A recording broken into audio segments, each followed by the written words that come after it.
Long years ago, we made a tryst with destiny, and now the time comes when we shall redeem our pledge, not wholly or in full measure, but very substantially.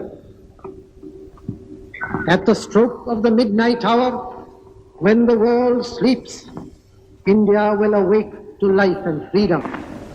A moment comes, which comes but rarely in history, when we step out from the old to the new, when an age ends, and when the soul of a nation, long suppressed, finds utterance.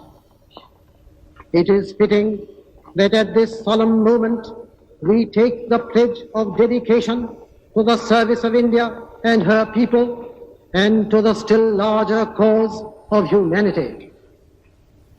At the dawn of history, India started on her unending quest, and trackless centuries are filled with her striving and the grandeur of her successes and her failures. Through good and ill fortune alike, she has never lost sight of that quest or forgotten the ideals which gave her strength. We end today a period of ill fortune, and India discovers herself again. The achievement we celebrate today is but a step, an opening of opportunity to the greater triumphs and achievements that await us. Are we brave enough and wise enough to grasp this opportunity and accept the challenge of the future? Freedom and power bring responsibility. That responsibility rests upon this assembly, a sovereign body representing the sovereign people of India. Before the birth of freedom, we have endured all the pains of labor, and our hearts are heavy with the memory of this sorrow. Some of those pains continue even now. Nevertheless, the past is over, and it is the future that beckons to us now.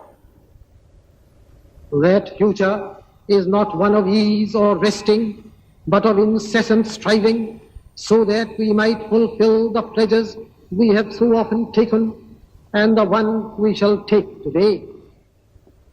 The service of India means the service of the millions who suffer.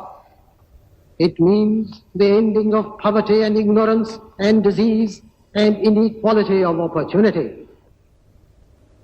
The ambition of the greatest man of our generation has been to wipe every tear from every eye.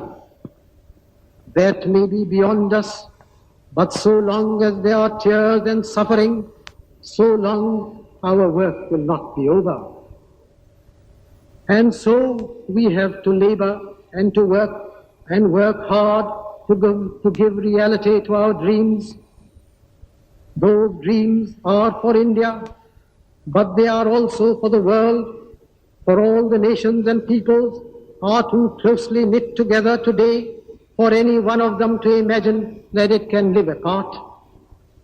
Peace has been said to be indivisible, so is freedom, so is prosperity now, and so also is disaster in this one world that can no longer be split into isolated fragments. To the people of India, whose representatives we are, we make appeal to join us with faith and confidence in this great adventure. This is no time for petty and destructive criticism, no time for ill will or blaming others. We have to build the noble mansion of free India where all her children may dwell.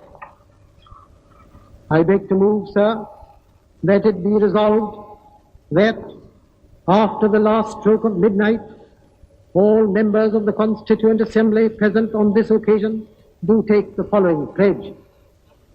At this solemn moment, when the people of India, through suffering and sacrifice, have secured freedom, I, a member of the Constituent Assembly of India, do dedicate myself in all humility to the service of India and her people, to the end that this ancient land retain her rightful place in the world and make her full and willing contribution to the promotion of world peace and the welfare of mankind.